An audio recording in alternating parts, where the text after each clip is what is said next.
Imtim na dasal ang mensahe ng friends, followers and netizens sa post ni Kris Aquino kahapon.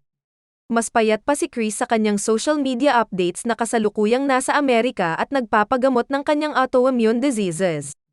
Kitang-kita ang hirap na pinagdaraanan niya. Inamin niyang sasailalim siya sa chemotherapy. Sa kanyang mahabang sulat para sa first death anniversary ng nasirang kapatid na si former President Pnoy Aquino, sinabi rin niyang nagka-COVID silang mag-iina habang nandun. At caption niya sa nasabing post habang sumasailalim sa iba't ibang medical test at halos bagbog na ang braso dahil doon, nagpaalam ulit siya at nagpasalamat sa mga nagdarasal para siya ay gumaling. For now, 12 p.m., June 29, 2022 where we are, this is what I felt you needed to know, straight from me para alam ng lahat ito ang totoo. This isn't a permanent goodbye. Ibalato nyo na lang hanggang malagpasan namin itong matinding pagsubok. Thank you for all your prayers. I am forever grateful. Promise, pag may good news ako, after ko magpasalamat kay God at telling my sisters at my trusted friends, you'll see a post from me. In God's perfect timing, ang buong caption ng original queen of all media sa video collage niyang post. Don't ask me about our flight, because my BP was elevated, 167/90.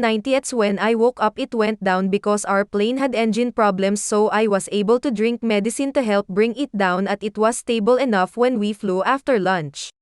But for the whole flight, including the refueling stop, I was sedated at fast asleep, bahagi ng mahabang sulat niya.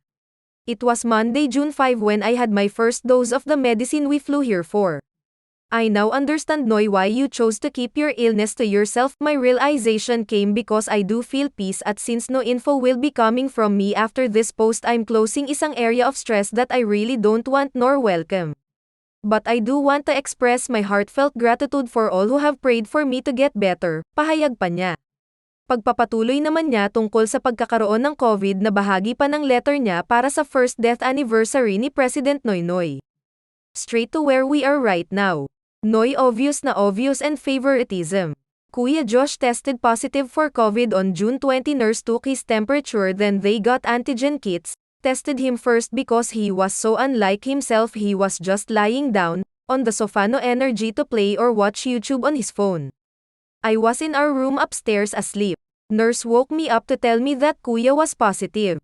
I honestly couldn't understand what she was trying to tell me. Until Bim came to explain and he told me to please put on a mask.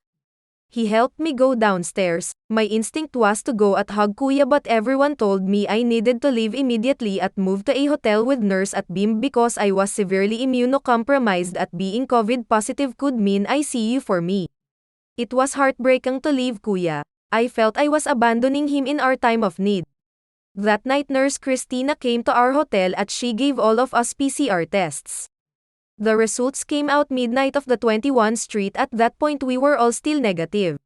This is when you know who you can really count on, who will love you come what may. I was exhausted and fell asleep. When I woke up and asked how was Bim, and said for almost 7 hours he had just been asleep, mother's instinct kicked in. I said please do an antigen test on him.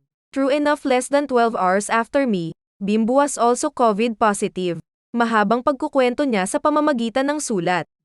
Dagdag pa niya, since this was already your death anniversary, somehow I felt reassured knowing that the three of us would get through this new ordeal, especially because you would never allow us to have a death date so close to yours. I even joked with you, said, "No, you are super bida now because you're the only one with mom at dad. If I die, bunso will of course get the majority of their attention at for sure you won't like that."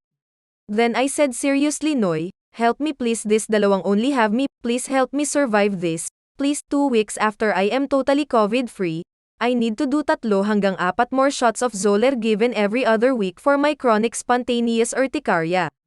Then I rest for 2 to 3 weeks, hopefully I have stronger immunity then.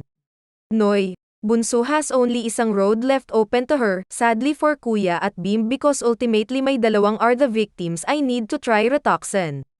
To spare everyone from having to Google and for all to understand why I'm now choosing to say goodbye for now, Rituxan is an immunosuppressant. In straightforward language, it is chemotherapy but also used for some complicated autoimmune cases, like mine.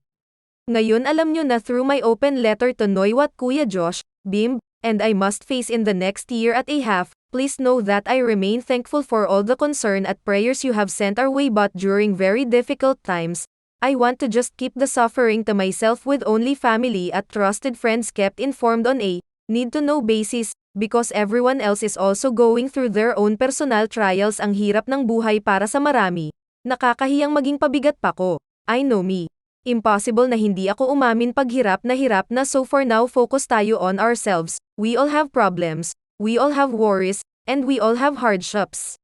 God bless us all. Until our reunion, naway gumaling si Kris at maging maayos ang kalagayan ni na Joshua at Bimbi.